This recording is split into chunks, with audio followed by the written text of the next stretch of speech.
हाल ही में एक मुद्दा सुनने में आया है, एक अधिवक्ताओं पे गैंगस्टर एक्ट लगा है। उसके लेकर कल आप लोग ने पुलिस कमिश्नरेट का मुद्दा भी फूँका और धरना भी दिया, तो क्या कुछ कहना चाहेंगे और अगला कदम क्या रहेगा? धन्यवाद। मैं सुरेश पांडे अध्यक्ष लखनऊ बार एसोसिएशन लखनऊ। पेपरों के माध्यम से ज्ञात हुआ कि अधिवक्ताओं पे गैंगस्टर की कार्रवाई करना चाह रहे हैं पुलिस के लोग, जिसके अंदर निरपराध अधिवक्ताओं को फंसने के ज़रूर चांसेस हैं। और जो उनका क्राइटेरिया जो बताया गया या जो सुनने में आया हम लोगों के, ये था कि 2, 3, 4 या 5 मुकदमे सब पे गैंगस्टर लगाया जाएगा। तो मेरा ये कहना था कि क्योंकि मुकदमे किसी पे भी हो सकते हैं, पारिवारिक झगड़ा मुकदमे हो सकते हैं, भाई भाई के झगड़े में हो सकते हैं, खेत खलिहान के मुकदमे में झगड़ा हो सकता है, मुकदमे हो सकते हैं, पटीदार लोगों से हो सकते हैं, तो या कूड़े फेंकने के कोशिश भी हो सकता है। तो मुकदमा कोई क्राइटेरिया नहीं है। मुकदमे की ग्रेविटी देखनी चाहिए कि हत्या, लूट, डकैती, इन जैसे मुकदमों में ही गैंगस्टर लगना चाहिए लोगों पे, वो चाहे किसी पे भी हो। और अधिवक्ता एक पालिका समाज है जो कभी अपराधी नहीं हो सकता, हमेशा डबल ग्रेजुएट है और हमेशा वकालत करता है और लोगों को न्याय दिलाने का काम करता है। दवा पिछला कोई आदमी है उसको न्याय दिलाने का काम अधिवक्ता करता है।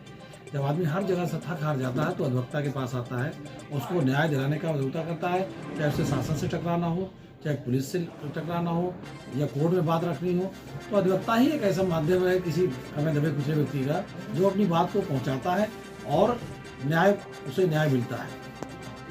पुलिस के साथ दिक्कत ये आती है कि अधिवक्ता और पुलिस में हमेशा ही टकराव रहता है कि हमेशा अधिवक्ता पुलिस के विरुद्ध ही काम करता है कि जब पुलिस की ज्यादतियाँ बढ़ती हैं तो अधिवक्ता सामने आकर व्यक्ति को न्याय दिलाता है। कहीं ना कहीं पुलिस के काम में रोड़ा रहता है, इसलिए कहीं ना कहीं देश भावना उनके अंदर रहती है। और ऐसे में जो ये पेपर में निकला उसके हिसाब से बहुत से बेगुनाह अधिवक्ताओं के फंसने का इसमें बहुत बड़ी चांसेस हैं। इसीलिए हम लोगों ने वो किया कि आप पहले ग्रेविटी देखिए कि मुकदमे ग्रेविटी क्या है। खाली मुकदमे के आधार पर गैंगस्टर न लगाया जाए और अधिवक्ता गैंगस्टर नहीं हो सकता। अगर 1-2% लोग हों, वो भी ऐसे लोग होंगे जो पहले से उनका क्रिमिनल हिस्ट्री होगी। वकालत के पेशे में आने के बाद कोई आदमी की क्रिमिनल हिस्ट्री नहीं रहती है। जो हैबिचुअल क्रिमिनल पहले से रहते हैं, ऐसे लोगों के इसीलिए हमने कहा कि आप ग्रेविटी देखिए, अगर उन पर बड़ा से बड़ा मुकदमा है कोई तभी उस पर कोई कार्रवाई की जाए।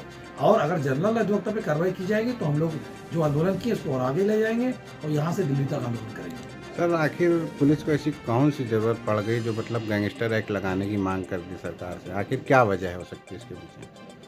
पुलिस को आवश्यकता नहीं पड़ी। पुलिस तो चाहती है कि अधिवक्ताओं का दमन हो और अधिवक्ताओं को दबा के रखा जाए। जो अधिवक्ता अपनी बातों को उठाते हैं, लोगों की मदद करते हैं, दबे कुछ लोगों की आवाज़ को उठाते हैं, पुलिस के खिलाफ भी उठाते हैं, तो ऐसे में अधिवक्ता ही ऐसा है जो पुलिस को फेस करता है, थाने से लेके और मान लिए यहाँ तक कि बड़े से बड़े अधिकारी तक का अधिवक्ता ही जाता है जब अपनी बात को। क्योंकि आदमी अभी भी 70-80% लोग कानून की उतनी जानकारी नहीं रखते, अपनी बातों को नहीं रख पाते हैं सही ढंग से।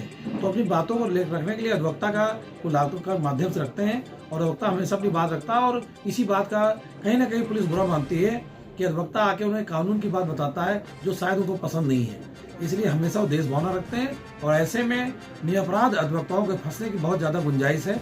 इसीलिए हम लोगों ने सब प्रोटेस्ट किया और आगे भी अगर निर्दोष अधिवक्ताओं को फंसाया जाएगा, चाहे गैंगस्टर हो, चाहे गुंडा एक्ट हो या ऐसे ही चीज़ों में फंसाया जाएगा, तो लखनऊ बार एसोसिएशन लखनऊ हमेशा इसके लिए संघर्ष करती आई है और आगे भी करती रहेगी। ठीक है सर।